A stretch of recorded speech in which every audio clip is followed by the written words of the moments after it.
Les Congolais sondés placent en tête Ensemble pour la République avec 44%, l'UD, 38%, vient à la 4e place, derrière l'SID, 42%, et le MLC, 38,1%. Selon un récent rapport du sondage conjoint entre le Bureau d'études, de recherche, et de consulting international, Bercy, et le groupe d'études sur le Congo, GEC, de l'Université de New York rendu public en août dernier, les Congolais sondés sur les partis et regroupements politiques placent en tête Ensemble de Moïse Katumbi avec 44% d'opinion favorable. Il est suivi de l'Engagement pour la citoyenneté et le développement, SID, de Martin Fayulu, 42%, le Mouvement de libération du Congo, MLC, et l'Union pour la démocratie et le progrès social, UD, respectivement à 38,1 et 38%. D'après cette étude, le chef de l'État Félix Tshisekedi réalise son plus mauvais score en termes d'opinion défavorable, 51%, depuis son avènement au pouvoir en janvier 2019.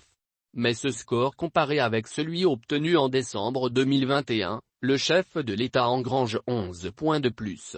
Sa cote de popularité passe de 29% d'opinion favorable à presque 40%.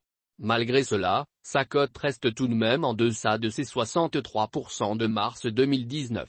Le dit sondage concerne entre autres le fonctionnement actuel des institutions de la République. Les Congolais ne sont pas satisfaits du fonctionnement de ces institutions, précise le rapport. 17% seulement des sondés soutiennent fortement la manière dont le président de la République travaille alors que 37% autres la soutiennent moyennement et près de 45% pas du tout.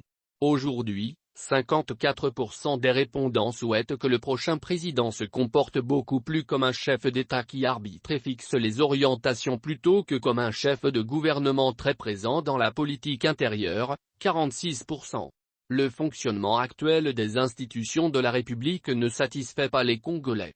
Ils ne sont par exemple que 17% des répondants à soutenir fortement la manière dont le président de la République travaille, 37% autres la soutiennent moyennement et près de 45% pas du tout. Aujourd'hui, 54% des répondants souhaitent que le prochain président se comporte beaucoup plus comme un chef d'État qui arbitre et fixe les orientations plutôt que comme un chef de gouvernement très présent dans la politique intérieure, 46%. Les sondés n'ont pas été, non plus, tendres avec la gestion du Premier ministre Sama Lukonde. Ainsi seulement 11% des répondants soutiennent fortement sa gestion, 30% moyennement et 46% ne la soutiennent pas du tout. Il en est de même de son gouvernement qui ne rassure pas non plus, selon les répondants. Par conséquent, seulement 37,5% des Congolais sondés lui font confiance. La majorité des personnes interrogées, 40%, considèrent d'ailleurs qu'il est important pour les citoyens de pouvoir demander des comptes au gouvernement. Et pour 35% autres, l'importance, c'est plutôt d'avoir un gouvernement qui peut faire avancer les choses. Tout compte fait, toutes les personnes interrogées voudraient voir le gouvernement rencontrer plusieurs défis dans différents secteurs de la vie nationale. Dans l'ordre des priorités suivants, sécurité, 25%, social, 20%, infrastructure, routes, eau et électricité, 16%, économie et emploi, 14%, et programme de développement des 145 territoires, 7%. Concernant les soins de santé, près de 74% des Congolais sondés trouvent nécessaire la mise en œuvre de la couverture santé universelle. En revanche, la gratuité de l'enseignement de base, quoique soutenue par 53,5% des répondants, n'a pas le même engouement. En effet, ils reconnaissent la faible qualité de l'enseignement dans les établissements publics que cette mesure entraîne. Pour pouvoir relever le niveau de l'enseignement, 46,5% souhaitent sa suppression. Sur le plan socio-économique, ils sont désormais 66% des Congolais interrogés à affirmer que les choses ne vont pas généralement dans la bonne direction dans le pays contre 34% des Congolais optimistes, alors qu'ils étaient majoritaires à penser le contraire à l'arrivée du président Tshisekedi au pouvoir. Ainsi, par exemple, contrairement aux Congolais qui pensent que la situation économique actuelle des ménages est meilleure qu'il y a 3 ans, 10%, près de 33% des répondants estiment, eux, que rien n'a changé et 31,5% estiment que la situation est moins bonne et 11% considèrent que la situation s'est plutôt détériorée. le Parlement est loin d'être le mieux loti. L'Assemblée nationale obtient quelque 32% de cote de confiance et la manière dont son président Christophe Ambozo gère cette chambre basse est jugée totalement satisfaisante par seulement 9% des Congolais sondés, soit 4 points de moins que le score attribué à la gestion de Modeste Bahati au Sénat. D'ailleurs, précise le rapport Talatala, le baromètre de l'activité parlementaire et de l'action du gouvernement congolais, a relevé, début juillet, que les députés nationaux étaient très concentrés à traiter les matières politiques au détriment de questions sociales très souvent abandonnées dans le tiroir des arriérés législatifs.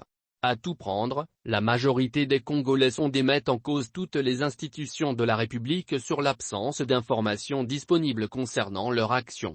Ils sont 62% à le penser pour les assemblées provinciales, 63% pour le gouvernement central et quasiment 62% pour l'Assemblée nationale.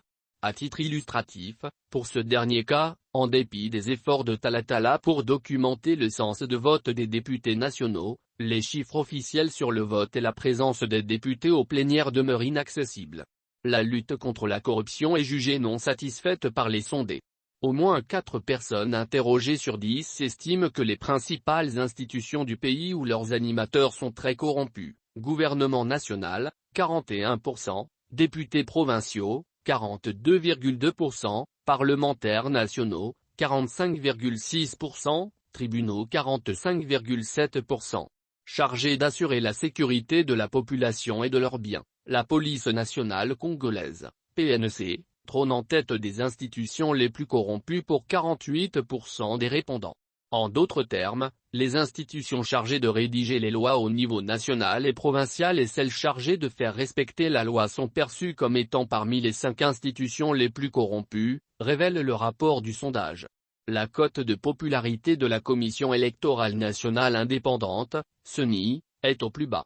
Seulement 39% des Congolais sondés affirment avoir confiance dans la centrale électorale pour organiser des élections de manière crédible, libre et transparente.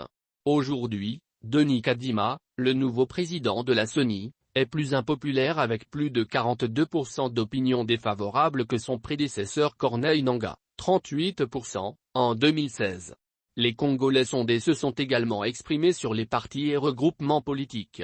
Ils placent en tête Ensemble de Moïse Katumbi avec 44% d'opinions favorables, suivi de l'Engagement pour la citoyenneté et le développement, SID, de Martin Fayulu, 42%, le Mouvement de libération du Congo, MLC, et l'Union pour la démocratie et le progrès social, UD, respectivement à 38,1 et 38%.